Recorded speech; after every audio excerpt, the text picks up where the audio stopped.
So welcome to another episode of the Imperfectly Perfect podcast, where each week I'm joined by some of the world's most renowned faces in the entertainment industry, on the sports field, corporate leaders, and inspirational thought leaders around the world, each sharing their own truths and personal journeys. Now, this lady literally needs no introduction to the Imperfectly Perfect campaign. She's a world game changer, a program director for Les Mills International, a celebrity trainer, an international keynote speaker. She not only delivers, but trains and teaches millions of people daily through her action-packed inspired workouts, co-creator of Body Combat. I want to welcome back to the show an incredible friend of mine, Rachael Newsham. Thanks, Jay. It's been a while, but it's good to be back. Well, that's what I wanted to do. You know what? We was talking the other day, and 3 years since you came on the show, but not 3 years as a stranger to Imperfectly Perfect campaign. So first and foremost, you've been a constant support to me, the Imperfectly Perfect campaign. But it has been 3 years since we had you on the actual show. We've done things between then, but I wanted to catch up with several people, including yourself, and just talk about, we've gone through a pandemic, a first. I think, was it just before the COVID pandemic with myself, you and Jackie that we did it, or was it prior or during? Yeah. So it's interesting actually that you touched base with me, because I was driving down the line on my New Year's break and I had a big drive. So I thought, what am I going to listen to? So I went on to the IPC podcast and scroll. And I found ours. And I think it said October 2020. When did the pandemic go into March 2020. Wow, so we was in it a few months. Yeah, because the rest of the world was kind of like smack bang into it. And then Sydney and Auckland had like a little flutter of it March to May. And then we all kind of went back to normal for a little bit. Yeah, And then it kicked, yeah. 3 years looking back that we've actually gone through a pandemic. Like you never thought. So I suppose coming back onto the show, like we touch base all the time and have deep conversations. And that's when I reached out to you and said, you know what, let's do a catch up on the show, but let's go deep and show people that these hard conversations, because out of that pandemic, an amazing friendship gathered. Like I've known you for years, but to this point where you're now a family friend and you came over to Sydney and spent some time with us. And where are you within 3 years? What have you gone through? Not just in terms of professionally, because everything had to go on hold, but mentally, emotionally, physically, spiritually. So I finished traveling at, I guess, December 2019, which is standard for me, and fully anticipated getting back on the road probably February, March in 2020. And that didn't happen. And what that meant was I actually had to stop running from my life, which I didn't actually know I was doing. I didn't know I was doing it, because what I was doing was SOP, standard operating procedures. I was literally, oh yeah, take a booking, hit the road, do another release, create some product, roll it out, present product. And it was all these, it's like the underbelly of life. Like when on the surface, life's just fizzing away.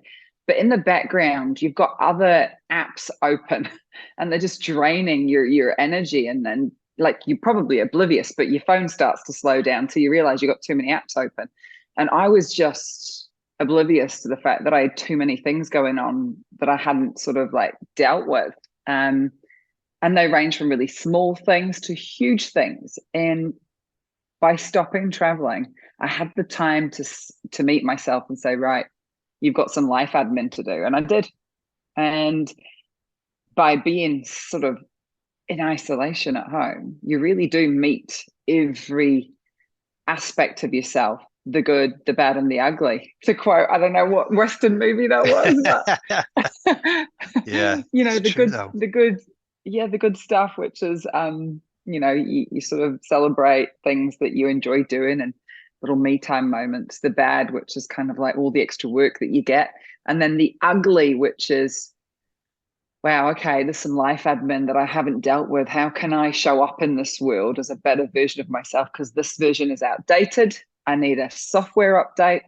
I am running inefficiently. I need to deal with the grime that's beneath the surface. So I guess I started that getting on with stuff April, May, and then it was all done and dusted by August 2020. Mm. When I say that stuff, like at work, so the stuff that I wasn't getting on with at work or getting through, I managed to sit and have some really hard conversations, and it was really intense and I hated it. But afterwards, I realized it was the best thing for me because I'd taken myself to the limit, and I was paying the price personally for something that was really a profession. So was And that, it was really affecting my mental health. Yeah. can I just ask you there, sorry to interrupt, but was that you had to have hard conversations with yourself or other people? I had to have hard conversations with myself first and other people because my mental health, it wasn't optimum. And that's when I first knew, when I stopped and I realized that there was nothing else taking my time up. And I met myself and my thoughts got louder and louder and louder. And I was unhappy with the way I was feeling in terms of, this isn't me. This isn't how I roll. This isn't how I like moving through this world. And I'm uncomfortable. And then it became really uncomfortable. And then it's how I need to stop whatever is happening. So I had some hard conversations at work and then with myself.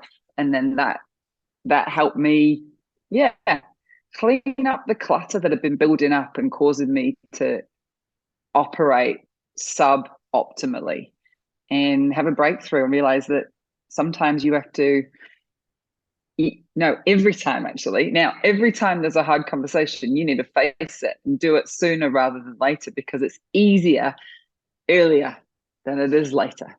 Mm. I think we can both attest to that, where the severity of COVID and what we went through was one area, but if we look at it as a positive side, it did make everyone go on a self-reflection and have a look at that. And if we relate that to mental health and what people go through, when I've struggled in the past and it does feel very lonely, I think what we did see through the pandemic was that mental health touched every single person. We all felt that sense of loneliness. We didn't have things, and that's why I want to touch on with you, because we both are very go, go, go in whatever we do. So for all that to be taken away, for people who normally have things to counteract that and take up time so we don't have time to sit with our thoughts, how did you, and I know you mentioned the hard conversations, but how did you go with that, battling that internal dialogue to take and replace that time up through the noise? You know what? I don't think it was a choice in the end. I think the journey chose me. I guess let's call it my soul, which is my subconscious. I mean, there's a lot of discussion in the world of philosophy and psychology with regards to, is the mind and the conscious separate? What is different is, and the way I see it is the hardware, which is my body and my brain, the software, which is the chemical responses that happen in my mind, and then the programmer, which is my conscious, and I choose how to program those thoughts. And I think somewhere in that mix, from a spiritual perspective, there was a voice that came out of something inside of me that said, save yourself, for goodness sake, save yourself from this. You have done enough. You cannot do this anymore. You need new. This needs to change. It has to change. And connecting with you and having some really good conversations outside of my regular world, just not being afraid to go deep. Like you and I just go deep straight away. We have those good, solid chats that are just meaty, and it's a safe place. Maybe it's because we're the War of the Roses, the old Lancashire, Yorkshire. We come from the same sort of place, cut from a similar cloth, and not afraid to have safe conversations. But it just happened, and you were there, and I've really enjoyed benefiting from this wonderful friendship that we've grown throughout the pandemic. I was just trying to think in my head there because I'm trying to relate to people who may find it hard to have these hard conversations. Like, how did we transition from knowing each other? And there was it was eventuate through IPC, but then just suddenly it just go like when we talk about going deep, we talk about spirituality, we talk about the struggles, we talk about everything. How did we transition through? Because it feels like it was a natural progression, but I know there'll be people listening to this thinking, I want to have those conversations, but I just don't know how to go into that. So can you even remember? I think it just flowed. So there's going to be what I think happened, then there's going to be what you think happened, and then there's going to be what actually happened. So the three perspectives: the world, your world, my world. From my world perspective, it felt like the like the old pressure cooker, when it builds up so much pressure and then the steam just has to come out. And I just felt in a moment of struggle, I felt safe with you, and I just went, all the shit that you normally don't have the courage to talk about, it feels okay to speak to Glenn about this. And I just took a big, brave, vulnerable step, and I just bleh, a couple of things, Yeah. you know, and the way that you received it made it okay for me to do that. And I'm not talking trauma dumping. It wasn't a case of that. I wasn't just, hey, here's all my shit, catch. It was just a couple of things. And for me, it felt like I let a couple of things sort of come to the surface to see how you would respond, and then measured your response. And then what you did is you met me by sharing your vulnerabilities, which gave me an opportunity to build trust with you so that you could trust. And then through this mutual exchange of small pieces of sharing that just take the pressure out of the pressure cooker a little bit and help think out loud and sort of bounce ideas off each other. That for me was the beginning of how we managed to forge such a really strong communication friendship. What about you? What do you reckon?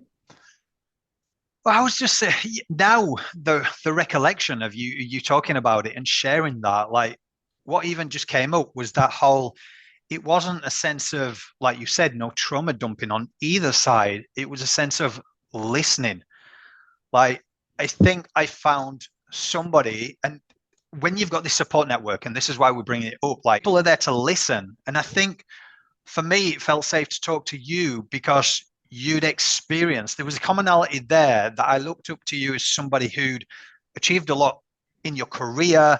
And here I was doing this thing and this platform was growing. And it was a sense that when you was confiding in me, I was sharing experiences in that sort of area that you were talking about. But equally, the amount you were pouring into me when I was, quite frankly, feeling uneasy about continuing Imperfectly Perfect campaign, because I was like, this is growing big, but I don't know how to control that. And I just feel like I've taken on this, this, and this, and I've got family and I've got this, and I don't know who's around me, who's real. And because you're on world stages and you've got that many people around you and there's all this noise and everything, you've had to kind of navigate your way through that throughout the years. So it's funny how I always say, and we talk about it, is how you're just drawn together on that part of the journey where you are and you meet, and there is no judgment and there's just listening and it's just back and forwards. And now it's just a sense of, don't share the pretty shit. Yeah. Talk deep. It's like you'll clap the loudest for each other's success and go, well done. But then it's like, but how are you really doing? Because it's a lot. Yeah. So, and I just think that, yeah, that for me. Yeah.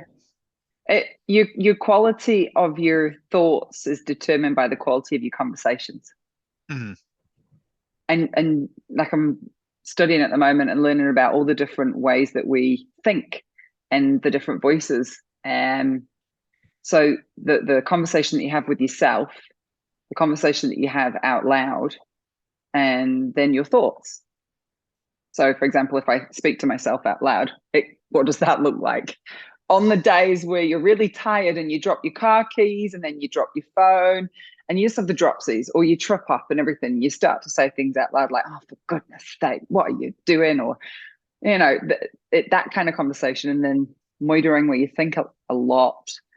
And then the things that you gossip about with people, because gossip's easy and it's pleasurable, and it fills a hole and maybe serves a purpose or something. But if you find the right person, and we've always said this when it comes to presenting, when you're going through your presenter training or apprenticeship, where you're learning how to put yourself out there in the public eye, how to take feedback on from lots of different places, the key to your success is going to the right person for support. If you go to the wrong person, you'll feel worse. If you go to the right person, you'll feel better. And that right person will understand how to deliver what you need and will listen in the way that you need to be heard.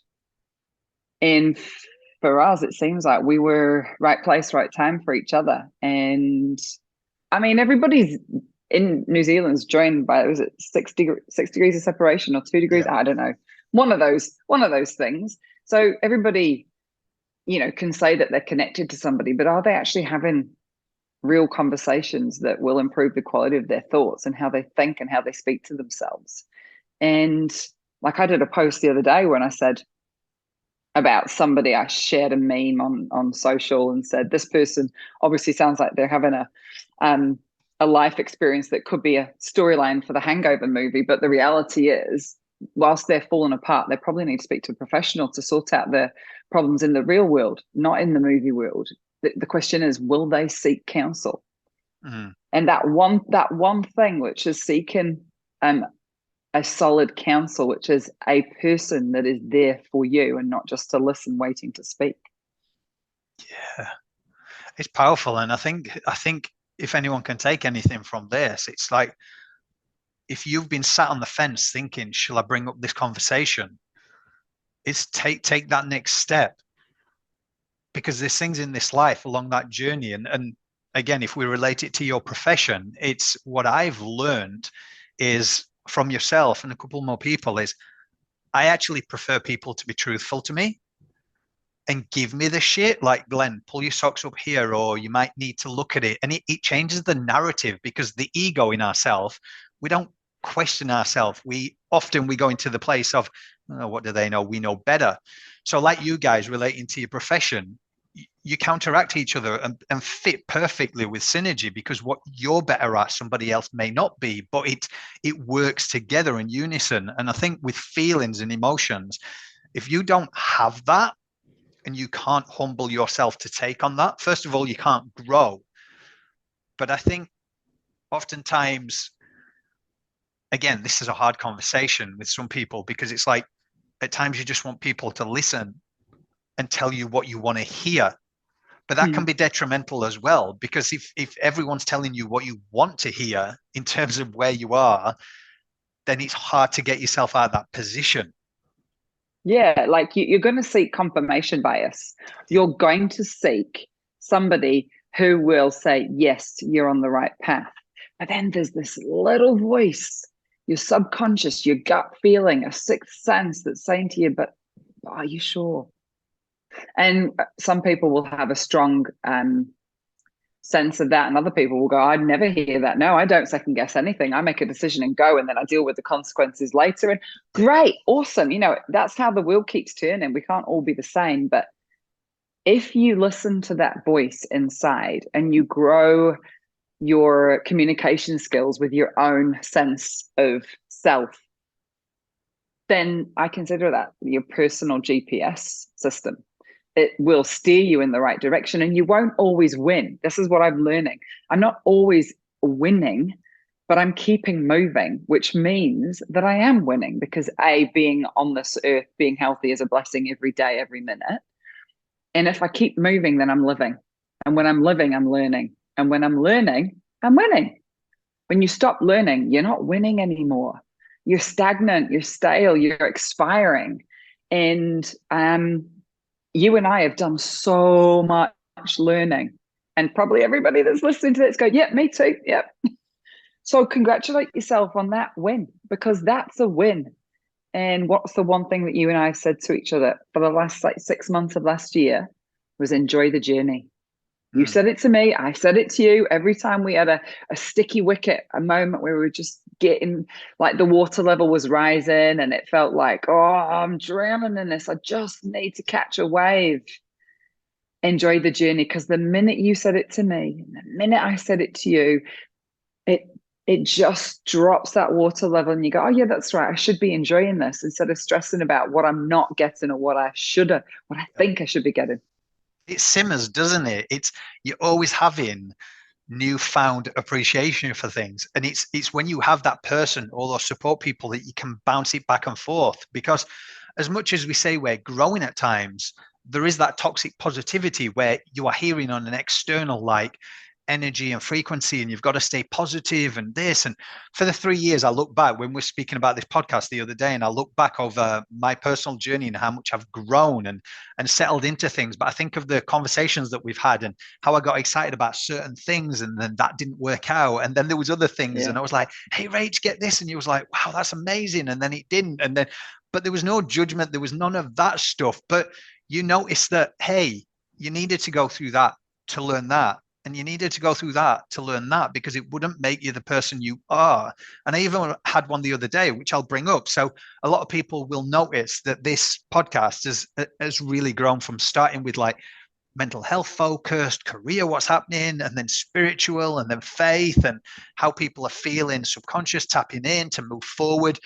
And even I had a breakthrough the other day, and I was like, and I was very honest with yourself, and I don't mind sharing it on here. I was like, okay, so it's spirituality found me. A lot of people of faith found me through this and told me it was being led. And I was going into that path, and I started receiving messages and all this kind of stuff. But I just noticed myself along the way that I was going really deep into it as well. And I was listening to a lot of people. Now, when you listen to people, it is in the flesh. So you're unable to tap into yourself a lot more. And when you're hearing this, this, and this, it almost gives you this sense of, am I doing the right thing? Am I doing the wrong thing? And I was like, hang on a minute. Like, I've got a personal relationship with God. He's led this by being imperfect. And here I am trying to make sure that I'm being perfect for God to make sure that it. And I found myself not enjoying the process. And each time, even we were speaking, I love what I do, but I'm finding no joy because I'm trying to fit into this, feel like I have to make sure I'm doing good. And is this not working because I'm not pleasing this? And where your mind can go, even with listening to people on entrepreneurship, listening to people in faith, these people that talk about affirmations, manifestations, this, and this. And what I have learned is, you said it best. I think it was even today when we was even talking about something this morning. It was a sense that it's about making memories.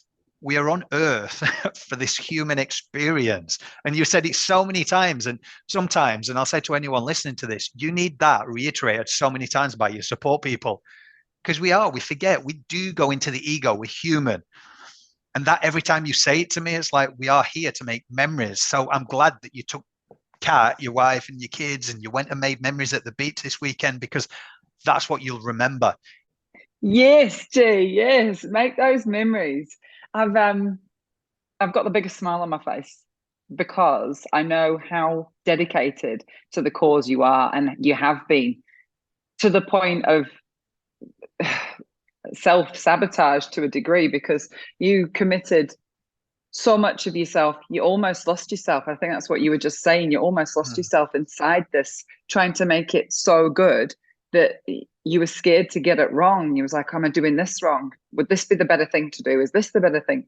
Rather than putting the tools down and just going away and just letting life unfold and having those moments with the family, you were working all hours. I honestly did not know when you slept because of the time zones that you exist in across the world. And I know about that.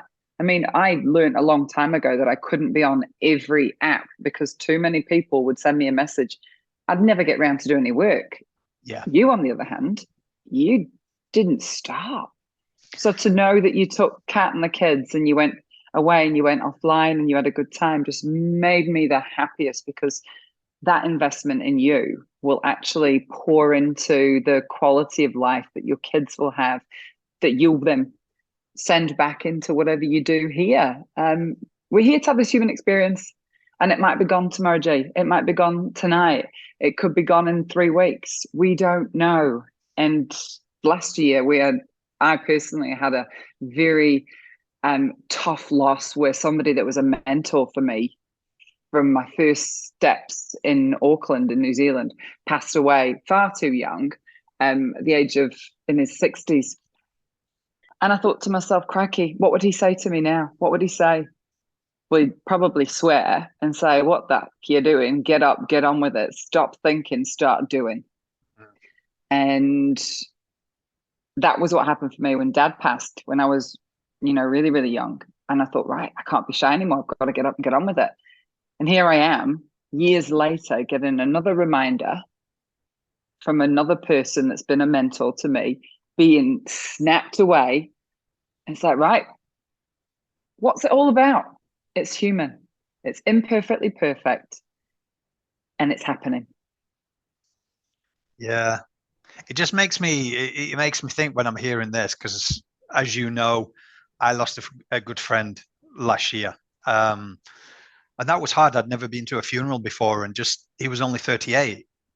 And to see someone being carried out, and it was the first time I'd seen a lot of the guys I used to work with in the fitness industry, PTs, and we were all sat there, and you heard sniffles, but you knew as a guy that it was like you was trying to hold those tears in. And oh, I just lost it when I saw him being carried out like in a box. It's just the most heartbreaking thing ever. But I was sat there, and I think that was a big change for me, because I was like, we've got it so wrong. I was like, it could be taken away from you. And the little things that we worry about, and we're scared because of this fear of judgment, or we daren't say things because if we think it's going to make us look weak. And I've just learned that, you know what, if people are going to judge us, they're not our people. Like there's that old saying where people have they go around and they interview all people and they say, is there anything you regret? And it was like, just doing what I wanted to do and speaking my mind. Because when you're older, like all those chances have gone, like, and you don't get to do it. And I just think you're very lucky in life if you find people to open up to and just share these things, because whatever you're doing, your journey. And when you said I was doing all those hours and everything, like a lot of the time it never felt like work, because I had you guys behind me, always just, come on, Glenn, you've got this, you've got this. But again, I always say, whether I look at it spiritually, like, and you know this, it's, have I lived imperfectly perfect? Do you know what I mean? Everyone's story that's been on, it's almost like I've had a sense of every single person's. And I'm like, sometimes I'm going, oh my God, this is getting way too hard for me. Like how many tests, how many lessons, it's sent me here, it's sent me there, it's sent me there. But out of all of it, the commonality is that I say, God, he placed people like you to keep me going. So I'll always say from the bottom of my heart, thank you, because it has been a journey, and it's still a journey. And I just want people to see, and you're very like this. And I think that's why we've all been brought together in like our support network, transparency. Like people see the highlight reels. What would you want people to take away? Like people don't know Rachael behind the scenes, what she goes through, unless you are close. Like we don't know anybody, and what is what I'm saying. So you see your career, you see you're on stage, you see your DVDs, and what would you want anyone to take away 3 years later? Well, I always like to think that when you work out with me through one of my workouts, and then you do a live workout when I'm on the road somewhere on tour, you're going to get the same person. The person that does the recording, and then the person that shows up and does the workout with you, and then stands and does the meet and greet afterwards. You'll have the same person. And that's how you will get to know how I'm good at motivating you through exercise. But there's so much more to me. There's so much more to me. That's what I choose to do, because I know I found a way to make a workout fun and sustainable. And I want other people to find a workout to improve the quality of their life. And I've said this to a few key people, because it matters to me that I'm allowed to grow, and I'm allowed to do more than be seen as the workout girl, because fill your life full, do things that you love, like I'm doing, teaching people workouts that they would otherwise consider too hard to handle. But with me, they're motivating them and giving them that real good. Layer 3, as we call motivational cueing, improves the quality of your life. And remember that there's so much to life that you've got to keep learning. You've got to keep moving. You've got to keep following your heart. And my heart was being pressed upon to be more real, to keep it real as we'd always done. So everyone's got a story to tell. Get out there, live your life, be honest with yourself first, and then be honest with the world, because we are the difference. If we can't see it, we have to be it. So if you're struggling with some aspect in your life and you need some support and you look around and you can't find it, then once you've forged that strength inside you, share it with someone else and look for someone that needs that support and be the support that you needed. Be the change that you want to see. Because if you think you're not able to make a difference in this world, you really are. For example, just a couple of posts that I put up about advocating for therapy, psychotherapy, counseling, whatever you want to call it, at whatever degree. I'll get messages from people saying, I'm so glad you posted that because that really just helped. I've decided I'm going to go. And that post you did 2 years ago, it's been the best turning point in my life. And I don't know these people. They just know me because they work out with me. But because I'm honest and I'm real about what's going on, the quality of their life has changed. So that was something that was happening for me. And I turned that into a reality that I could then share with others. And that's my journey. And I'm not saying everybody has to go out there and do the same thing as me, but to whatever the story is or whatever your calling is, like yours was to create the Imperfectly Perfect campaign. The only way to improve the world that we're in at the moment and evolve is to bring out the story that we were brought here to live. So that would be my advice. The success, or what people pertain to be success as your success, or they look at IPC and they see that and think, oh, I could never do that, or you can.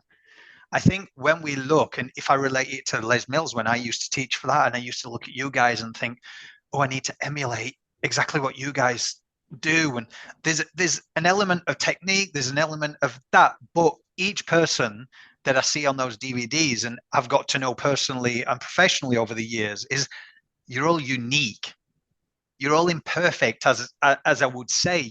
You've been chosen because of that. You're not a carbon copy of the next person.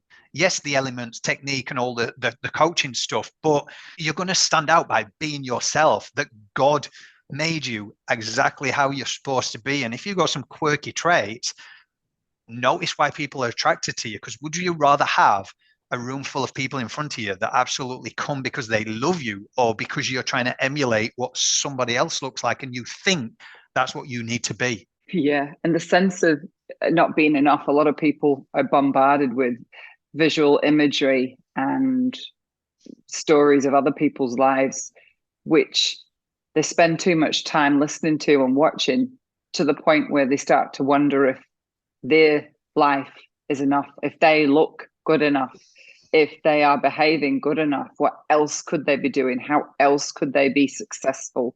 How else could they be popular? Do you know what that popularity is worth? Nothing. Yep. It's worth nothing, because it's gone. Your socials can be taken away in a heartbeat. And the minute your account is deactivated, destroyed, deleted, whatever it is, you can't get that back, just like the time you've wasted on it. And you will feel like, whoa, all of those years, all of that work I've done, it's gone. It's just visuals. Yep. It's a diary. It's a memory. It's a way to present your history to the world. It's your story, but you are the main character, and how you live it and how you'll be remembered is by the handful of people that stay by your side, not by the thousands that follow you. You will be a memory to them. But if you want to make a difference in this world, make it in your own backyard. I think it makes people just sit and think, because even when we go deep, and I'll go deep and open up on this conversation on here for people to learn, because I don't know, when I'm from a working class family back in Yorkshire, so I think maybe one or two has been to university. Like, I was the first one to do that and then go travel. But there was still this sense in me, and why I'm talking about this is because I think at times from that area, I had a great upbringing, but there was a sense, even though I'd achieved this with Imperfectly Perfect campaign, that I never felt good enough. I was always pushing everyone else to the front. I had to work through that. And then on the flip side, you're trying to be positive because you're bombarded, like you were saying, with visual imagery, like you got to be positive to manifest. You got to do this, this, and this. And then I was suddenly getting all these people going, Glenn, this is amazing. This is amazing. Me internally was battling with myself, going, okay, it's blown up on the external. Now I've got to learn the business part. I was being shown what I didn't appreciate in terms of funding and all that, why I didn't go down that reason. And then I was like, I was very hard on myself. I was like, maybe I'm just stupid. Maybe I just don't know how to do that. And this is why I'm saying it, because if there's anyone thinking or feeling that, like, everyone sees on the outside, like, oh, the magazines, all this, but what we do to ourselves. And if I didn't have people along my journey, is why I'm saying it, is like, I could have just quit and I'd have gone back on self-reflection, just going, Glenn, you're not good enough. Glenn, like, who do you think you are trying to do this? And you're trying to get there and you're trying to do this. You're just from a working class family. Like, come on.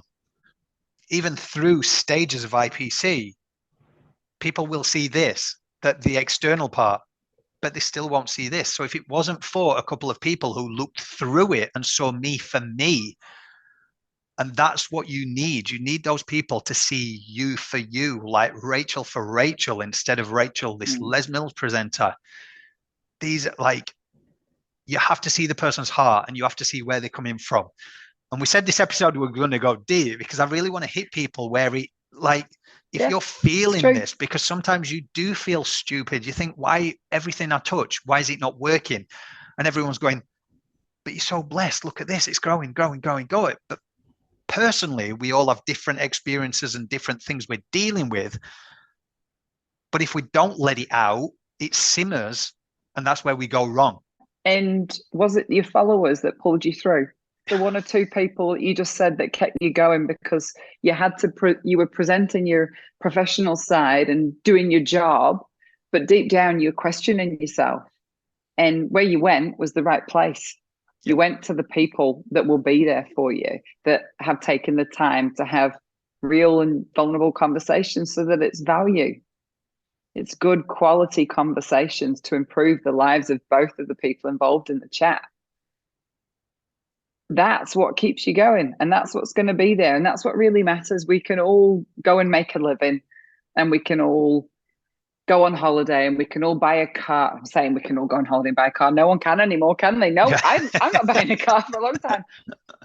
All the holidays. I mean, my point that I'm trying to make, which I'm doing a shitty job of, is you have lots of material options at your fingertips in this day and age where you can do things with your money that you have, your disposable income. But the real difference in this world is the stuff that money can't buy. Yeah. That's the human experience. It's the things that money can't buy. So what does that look like for Rach? It's keep picking myself up, keep going out there. Every time let's call it a speed bump or a RTA, as we might call them, road traffic accident, the kind of thing that everyone watches when they drive past, like, oh, what happened there? That's my personal life sometimes. And it feels like, why should I bother? Why should I bother? Because I just can't catch that wave. Well, the truth of the matter is, whatever I'm doing is designed to improve the quality of my life and everyone that I come into contact with. And everything that I've experienced that's challenged me, that's made me question my behavior, my desires, my life goals. It's like, okay, well, guess who you are now because of those experiences you've had over the last, let's say, 3 years. It's brought you to who you are now, and look at the difference that you're making just within your small little circle. Like, I had a conversation yesterday, and at the end of that conversation, I spent a couple of hours. At the end of that conversation, out of the blue, I got the biggest hug from somebody, tears in their eyes. And I knew that whatever we'd spoken about in that time had really lifted the weight off their shoulders and given them hope. Yeah. So let's say that was just a conversation. You can't buy that. That's therapy. And I'm not a therapist, but I gave that person an opportunity to take the weight off their shoulders. And You know, you could say that you'd won the lottery that day, but you wouldn't feel better for it on the inside because that money wouldn't bring you the things that you need in your life. So when it comes down to it, that human experience, it's your duty to be real with the people that you care about. Look at that for a truth bomb of wisdom there. That was so good, because it just even it put me into a space of going, we we're indoctrinated from a young age, like careers and school and this, and we place everything onto this external. And as much as people talk about this and this, and it's about memories and stuff, we forget it. We do. We get caught up in the everyday tasks, and we look at things, and maybe if we're teaching classes, we get tied up into this gossip of who's better and that person's got this class and that person, whatever, entrepreneurship, compete, compare, judging other people. And what for? Like, what for? Because the Imperfectly Perfect is about removing the mask. And I think what I've learned over 3 years, what we, again, I'll always say a testing, because if it wasn't talking to you or the support group, it's like you don't come to these realizations. But it really is a reset of going back to basics. Darkness is a horrible place to be. And when somebody opens a door and you see a glimmer of light, you walk towards it as quick as you can, and you hope somebody kicks that door down and shines the light on you, and you feel warm and you feel safe and you feel relaxed and you don't feel scared or concerned, and you don't feel angry quite as much, and you feel safe to offload your burdens. That's therapy. It's therapy. It's time. We've had a huge global awareness campaign for mental health, and it came in the form of a tragic health crisis where thousands and thousands, 100,000 of people lost their lives, and others are now walking around with the sense of, oh, so mental health is a thing, and now mine's under the microscope, and I'm going to look on Pinterest to see if I can fix my mental health with a meme. And I'm going to scroll on TikTok and Instagram until I find something that tells me how I should be feeling. And the reality is, it's time that we literally have therapy and sit there with somebody that can uncover the root of our struggle and deal to the cause, so that you get that tool and you keep moving.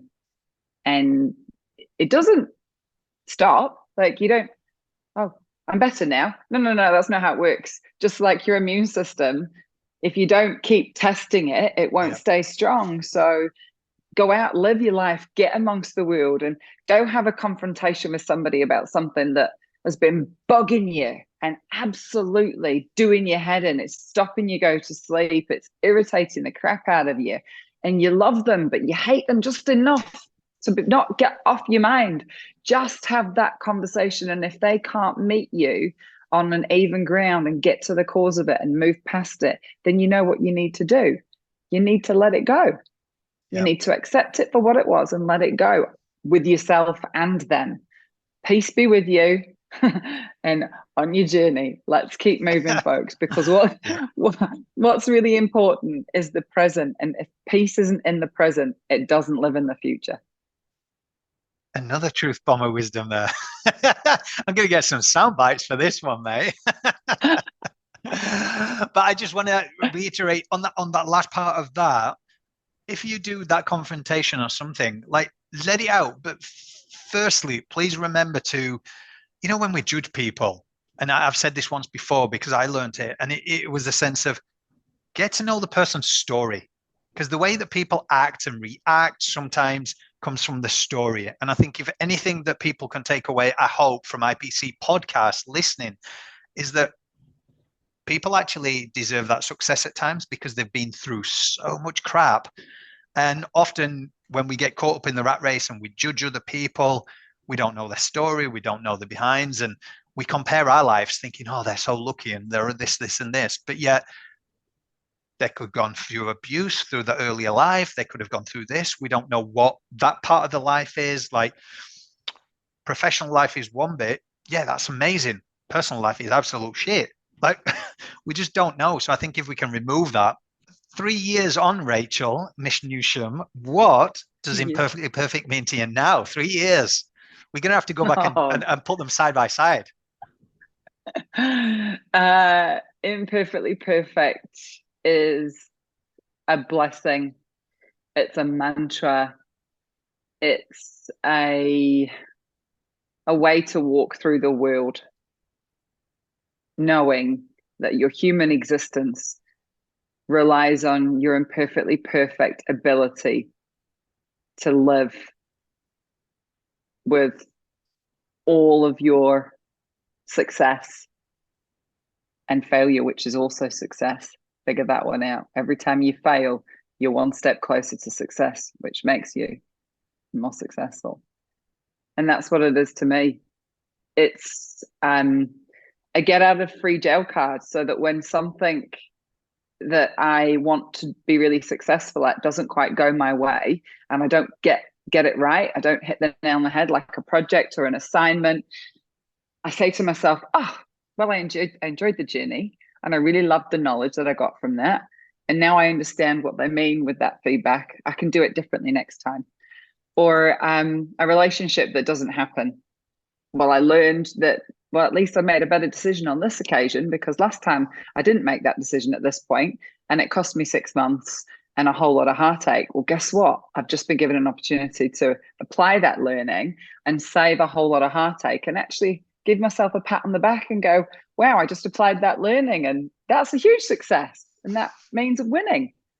And Perfectly Perfect is a place that brings like-minded individuals together that are seeking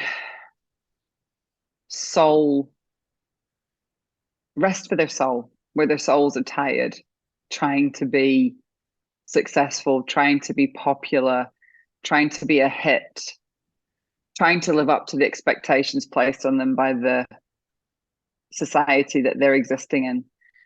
Imperfectly Perfect campaign is a place where that person's soul can come and rest a while and feel safe and feel like it's okay to be all of them, rather than just the best version of themselves to get that job, to get that role, to create that contract, to serve that need that's been met for so long, or to meet others' needs but not your own. Imperfectly Perfect campaign is your legacy. G, that's what it is.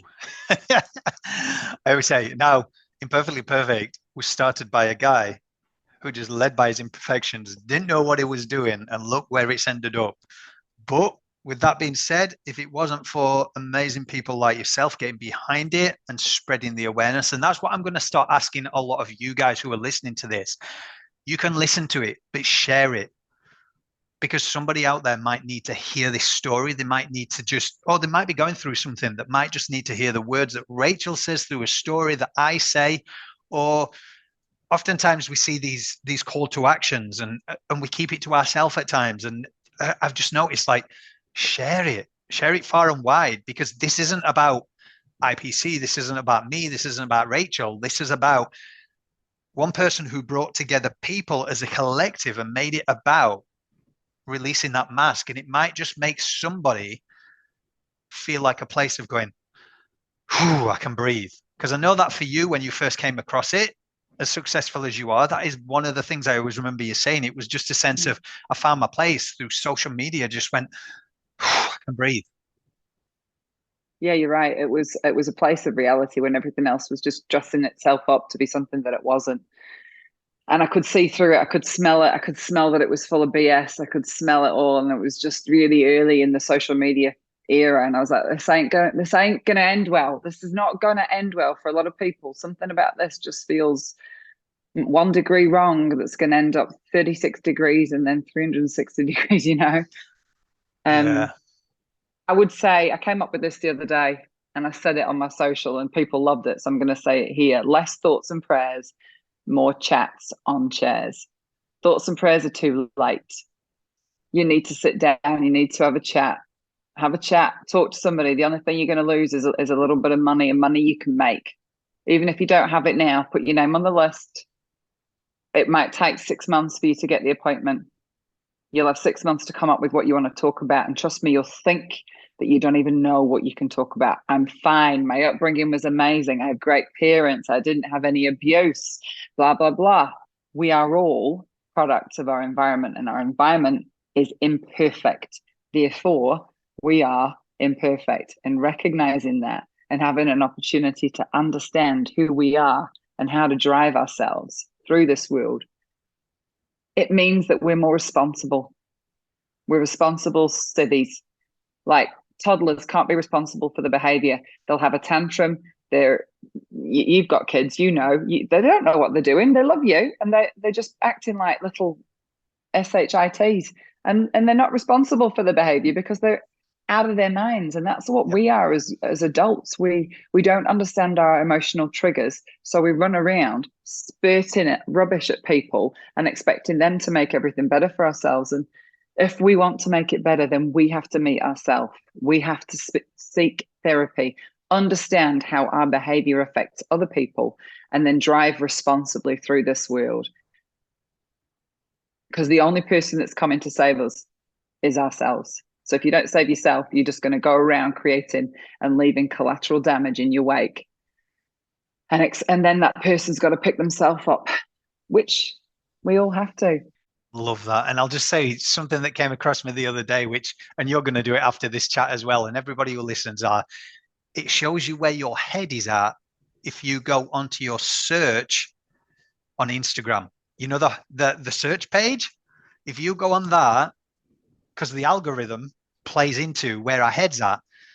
And I went straight to it, and I was like, oh, okay, that's where my head is at the moment, is it? And everyone who hears, I told my wife, and she looked at it and she was like, okay. And you look at it and it just shows you exactly, because we know the algorithm feeds to those pages that you do actually look, that trigger people at times. The algorithm is just forcing more of it in front of you to keep you in that perpetual state of like this frustration mode. And it's like, guys, you just need to know that you need to pull back if that is what's happening. Look at something and just don't go into this, like you say, Pinterest and looking at these motivation quotes. They're good, but they don't do justice to conversations with people, these real conversations. Yeah, you need to have a conversation. Now, let's talk about that quickly as well, because these real conversations, they're hard because you need a professional, and there's not that many compared to the population. So if you think about how many corner shops there are in your suburbs to be able to get your local milk topped up and your bread topped up, we need that many professionals. We need a professional on every corner, just like we've got the dairy, just like we've got the corner shop, whatever you want to call it, the local spa, the convenience store, the 24/7. That's what we need. We need therapists at that level. And I'm hoping that in my lifetime, we'll see a disruption where we actually turn things around and we get affordable therapy. Because at the moment, therapy is the ambulance at the bottom, right? It's the one like, okay, I've got a problem, now I need to fix it. Dentistry is a great example. You see a dentist to keep good dental hygiene so that you don't end up in agony.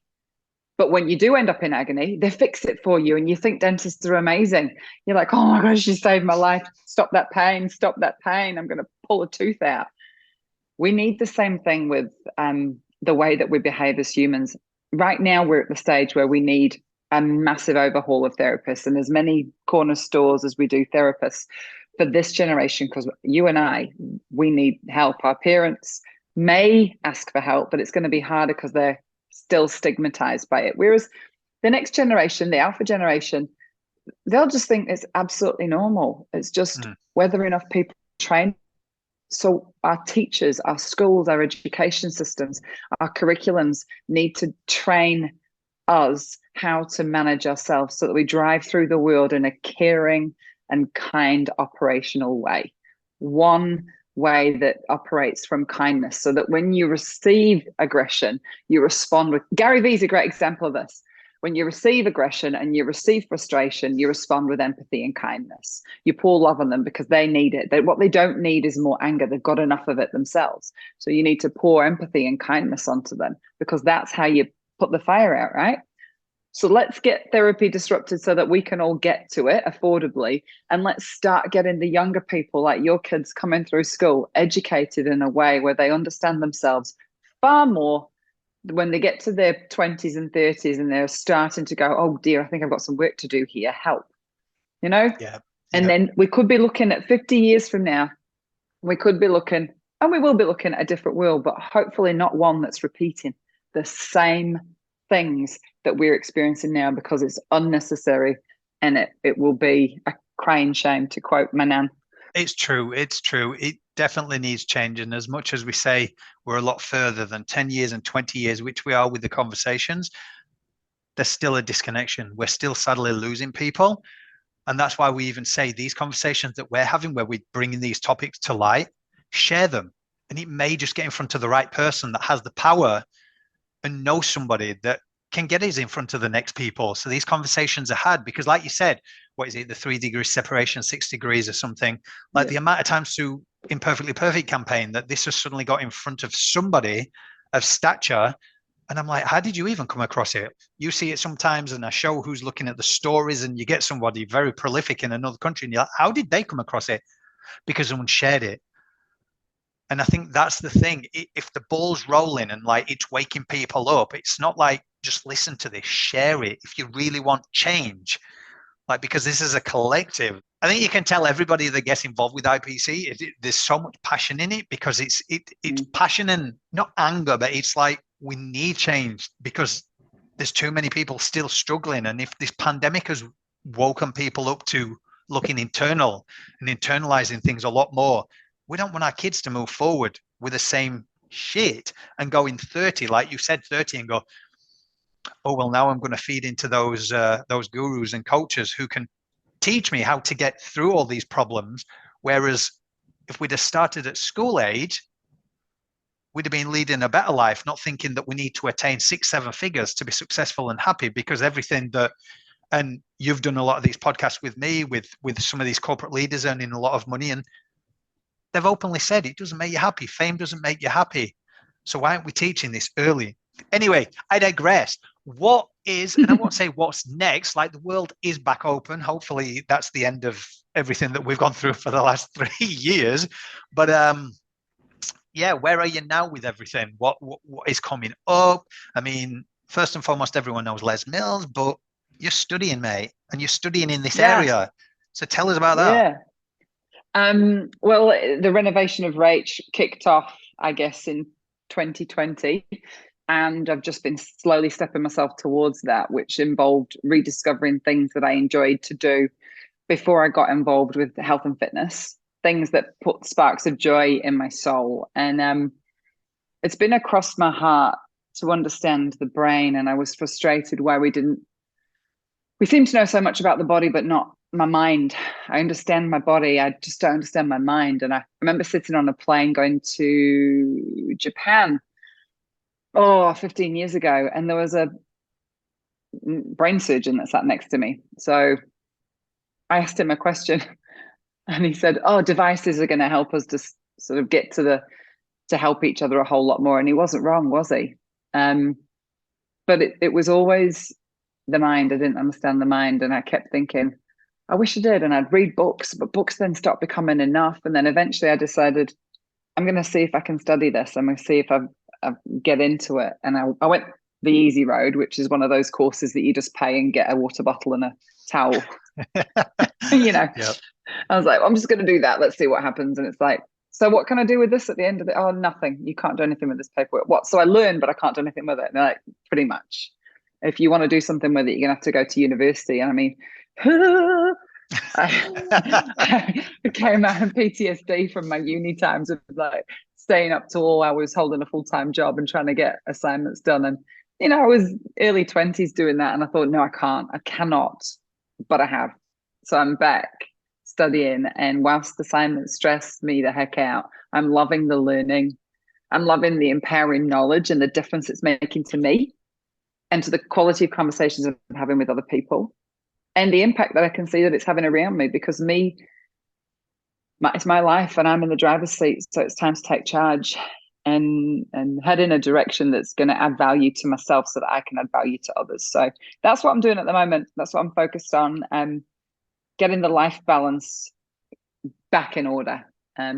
More time spent doing things that I love, which is watching sports, Going to music gigs, I love that. Learning and filling my head with knowledge that makes me feel like I am more every day than I was the day before, so that I'm really living life to the max. I reckon that's it. And I'm still putting myself out there in the real world and trying to build a personal life somewhere out there. But I think as as the saying goes, you know, I've said to myself, all I've got is today, so I should just be loving it instead of worrying about what tomorrow brings. I should just be loving today, because right now I'm having the best time of my life. You know what you should do? You should, on your stories, I've got to tell, because the amount of people that obviously watch your stories, you should do like Rachel's pick of the week when it comes to your book recommendations, because the amount you've recommended me, like, you got some good books that you recommend. That one that you kept telling me, and I kept putting it off, and then I got Kat to order it finally, and I was like, yeah, I am pretty down. And then there was another one. What was it was a spiritual one. I actually went on Google and you could get it free. So I've been looking at that. But yeah, books, fill your head with knowledge. And yeah, Rachel, you got some bloody good recommendations. So thanks, mate. Thanks, yeah, mate. it should be like a Bit of a weekly. bookworm. Well, it should be. No, how long does it take normally to read a book? Longer than a week, surely. Oh, yeah. It depends how busy we are. Like at the moment, I'm on holiday for the next 2-3 hours. What is it? Nearly 6 p.m. So then I've got Saturday, Sunday, and I'm back to work on Monday. Yeah.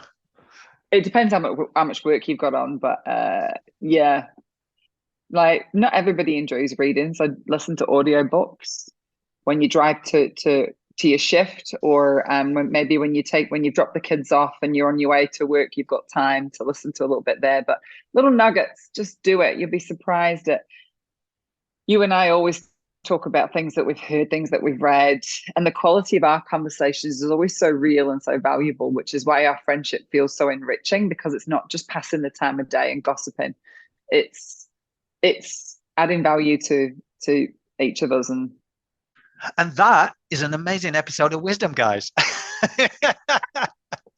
These are literally the go-betweens between Glenn and Rachel on voice note, on Instagram, or a phone call. It's like you've got about. So true. You don't realize that those voice notes are like a minute, and then sometimes you realize that you may as well just make a call because they go to about 20 bloody minutes. You're like, may as well just picked up the bloody phone. But anyway, like yesterday when I cleaned the house whilst I was listening to your audio notes, and then I responded whilst I was hoovering, and you couldn't hear a word I was saying. Yeah, guys, when you send in a message to someone, perhaps don't turn the hoover on. Yeah, don't hoover at the same time. Become aware of your surroundings. Oh, but mate, this has been amazing. I wonder where we'll be in 3 years' time. Who was to say, like, where that's gone? And I think, yeah, it was so good. I just need to say though, for you to be studying the brain now, and for that to have been in your head for quite some time, and you being placed on a plane and a brain surgeon sat next to you. We talk about serendipitous moments. You look back on those moments now and go, yeah, because a lot of people on planes don't speak to each other, do they?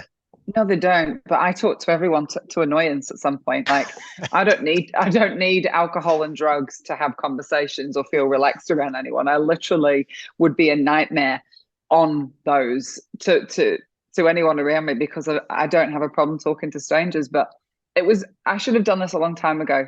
And unfortunately, I had lost my sense of self and where I thought I could go and what I thought I was capable of, and thought that maybe I would just grow within the system. And when I realized that there was a ceiling, and I was getting squashed, and I was feeling like there's so much more to me. Why can't I?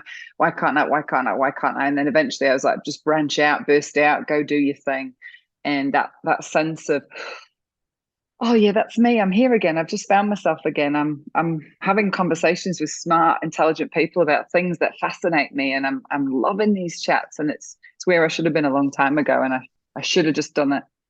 And that waiting until the last station on the journey is a habit of mine I'm trying to break now, and this is evidence of it. Yep, should have done this a long time ago. But had I done it, I don't know.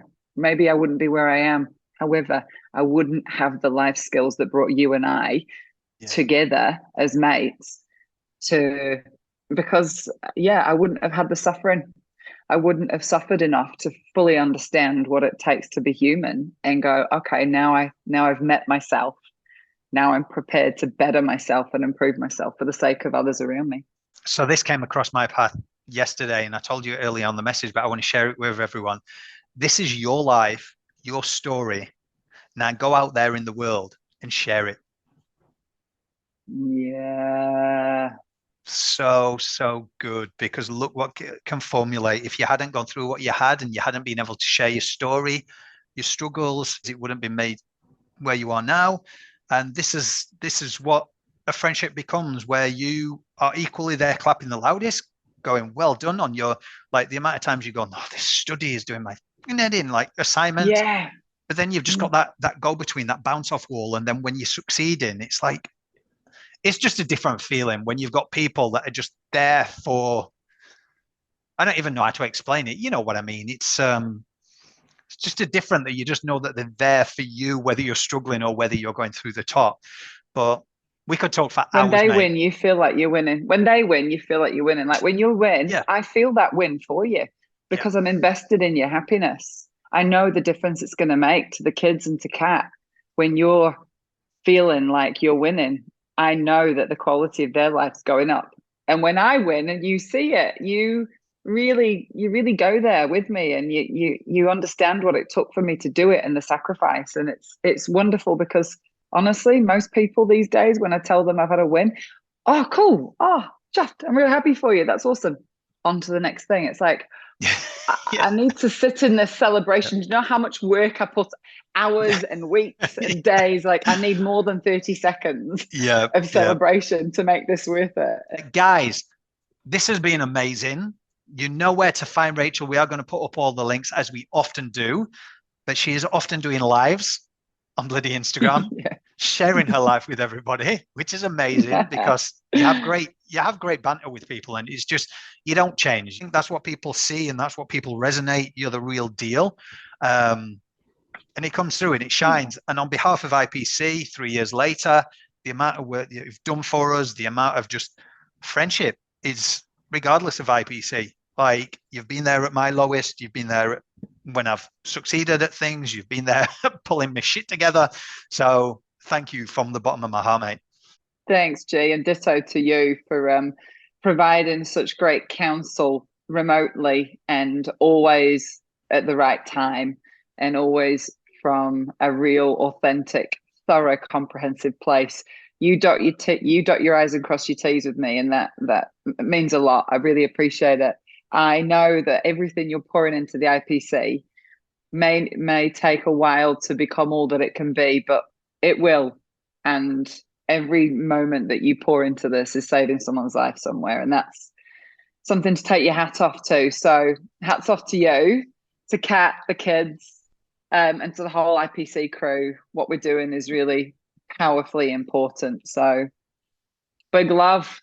Fist bumps, keep it real, stay with the fight. What is it? Stay with the fight. I've not talked for years now, so I forgot that one. Yeah. Stay with the fight. But guys, remember, keep having the hard conversations, because it is the hard conversations that saves lives,